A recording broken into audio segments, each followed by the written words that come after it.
पूर्वतन मंत्री रघुनंदन दास जड़े कार्यरत महिला सांबादिक खबर परिवेषण करुवा बेले तांको उपरकू कुकुर छाड़ा नहीं सारा राज्य में प्रतिवाद करा बेले आज कामाख्यानगर सांबादिक संघ तरफ निंदा करा सह एक दाबीपत्र मुख्यमंत्री उद्देश्य उपजिलापाल को दि जाइछि।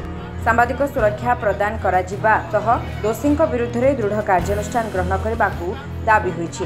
एथिरे सांबादिक संघर समस्त सदस्यों समेत अनेक साधारण लोके उपस्थित रही न्याय प्रदान करने को दाबी करथिले।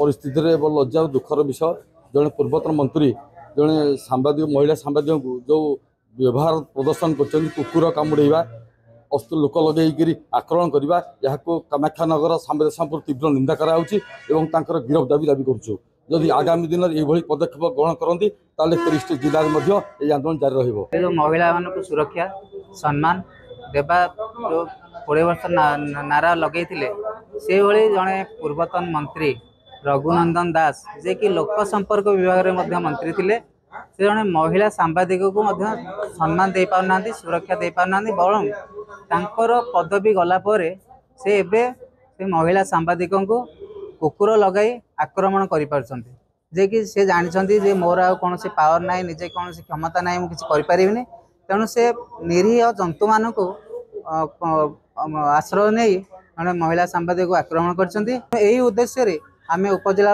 पाखरे मुख्यमंत्री उद्देश्य एक गिरफ दाबीपत्र प्रदान करछु।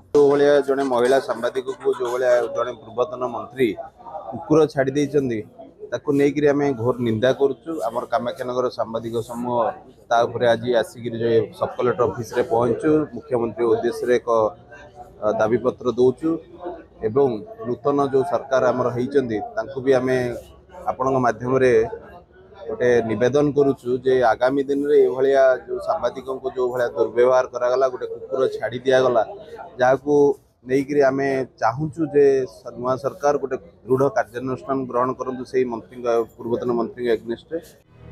कामाख्यानगर प्रकाश कुमार पात्र रिपोर्ट संभव टीवी।